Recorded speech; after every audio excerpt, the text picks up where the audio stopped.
विद्यालय से शिक्षा प्राप्त की। अरविंद ने अपनी शिक्षा के दौरान ही कविता और साहित्य में रुचि लेनी शुरू कर दी थी। अरविंद ने 1893 में भारत वापस आकर राजनीति में प्रवेश किया। उन्होंने भारतीय राष्ट्रीय कांग्रेस में शामिल होकर स्वतंत्रता संग्राम में महत्वपूर्ण भूमिका निभाई।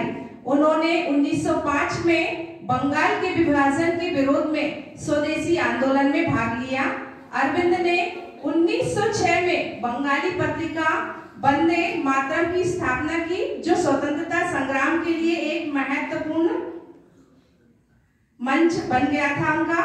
और उन्होंने अपने लेखन और भाषणों में भारतीय स्वतंत्रता की मांग की और ब्रिटिश शासन की आलोचना की। अरविंद ने 1910 में राजनीति से संन्यास ले लिया और पांडिचेरी में एक आश्रम स्थापित किया, जहां उन्होंने अपने दार्शनिक विचारों को विकसित किया। उन्होंने द लाइफ और डिवाइन और द सिंथेसिस ऑफ योगा जैसी पुस्तकें लिखी, जो भारतीय दर्शन और योग के पुनर्जागरण में महत्वपूर्ण योगदान देती हैं। अरविंद ने अपने जीवन काल में कई महत्वपूर्ण योगदान दिए। उन्होंने भारतीय स्वतंत्रता संग्राम में महत्वपूर्ण भूमिका निभाई। भारतीय दर्शन और योग के में उन्होंने महान कार्य किया है और साथ में ये महान कवि थे और साहित्यकार के रूप में उन्होंने अपनी विशेष पहचान भी बनाई है। अरविंद जी का निधन 5 दिसंबर 1950 को पांडिचेरी में हुआ था। उनकी मृत्यु के बाद उनके आश्रम को श्री अरविंदो आश्रम के रूप में जाना जाने लगा, जो आज भी एक महत्वपूर्ण आध्यात्मिक और दार्शनिक केंद्र है। अरविंद का शिक्षा दर्शन एक व्यापक और गहन विचार है, जो शिक्षा के उद्देश्य, प्रक्रिया और परिणामों पर केंद्रित है। उनके शिक्षा दर्शन के मुख्य बिंदु इस प्रकार हैं। शिक्षा के उद्देश्य।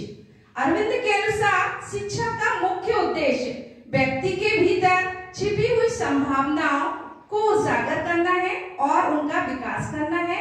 वे मानते थे कि शिक्षा का उद्देश्य केवल ज्ञान प्राप्त करना नहीं है, बल्कि व्यक्ति को एक संपूर्ण और संतुलित व्यक्तित्व बनाना है।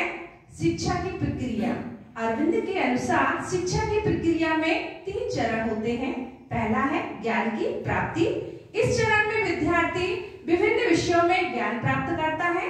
अरविंद मानते थे कि ज्ञान प्राप्ति के लिए विद्यार्थी को स्वतंत्र रूप से सोचने और अनुभव करने का अवसर देना चाहिए। सेकेंड है ज्ञान का अनुभव।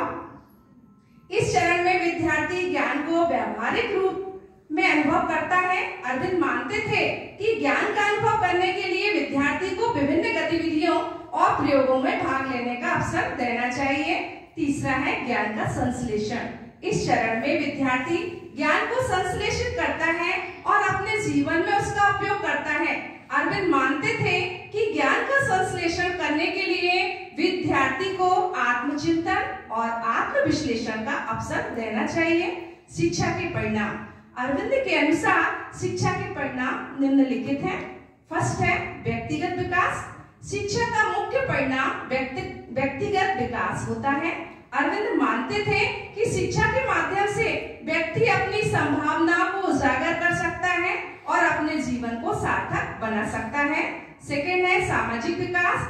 शिक्षा का एक अन्य परिणाम सामाजिक विकास है। अरविंद मानते थे कि शिक्षा के माध्यम से व्यक्ति समाज में अपना योगदान कर सकता है और समाज को बेहतर बनाने में मदद कर सकता है। थर्ड है राष्ट्रीय विकास। शिक्षा का एक अन्य परिणाम राष्ट्रीय विकास है।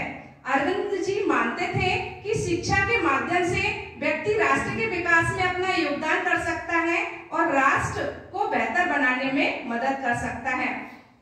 अरविंद के विचार विभिन्न क्षेत्रों में फैले हुए हैं, जिनमें दर्शन, आध्यात्मिकता, राजनीति, शिक्षा और साहित्य शामिल है। यहाँ उनके कुछ प्रमुख विचार हैं, जैसे दर्शन में है अद्वैतवाद है। अरविंद अद्वैतवाद के सिद्धांत को मानते थे, जिसके अनुसार ब्रह्म और आत्मा एक ही है। जीवन का उद्देश्य। अरविंद जी के अनुसार जीवन का उद्देश्य आत्म साक्षात्कार और आत्म विकास है। थर्ड है कर्म और ध्यान। अरविंद जी कर्म और ध्यान को जीवन के 2 महत्वपूर्ण पहलुओं पहलुओं के रूप में मानते थे। आध्यात्मिकता में योग को अरविंद जी योग को आत्म साक्षात्कार और आत्म विकास के लिए एक महत्वपूर्ण साधन के रूप में मानते थे। ध्यान, अरविंद जी ध्यान को आत्म साक्षात्कार और आत्म विकास के लिए एक महत्वपूर्ण साधन के रूप में मानते थे। और तीसरा है आत्म साक्षात्कार। आत्म साक्षात्कार को जीवन के सबसे महत्वपूर्ण पद के रूप में उन्होंने माना है।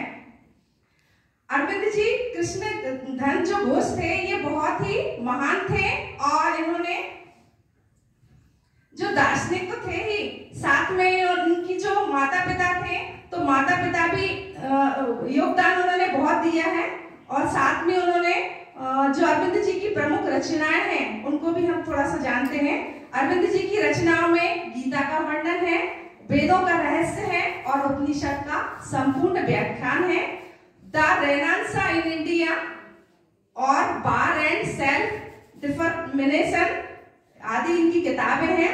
और इनकी उपलब्धियां, श्री अरविंद जी स्वतंत्रता सेनानी में प्रमुख क्रांतिकारी थे और महान कवि थे। इनकी जो रचनाएं थी वो विश्व भर में प्रसिद्ध थी और 7 साल की आयु से ही विदेश में शिक्षा प्राप्त करने वाले श्री अरविंद जी वर्णन में और जो प्रचंड विद्वान थे उनमें से प्रमुख थे।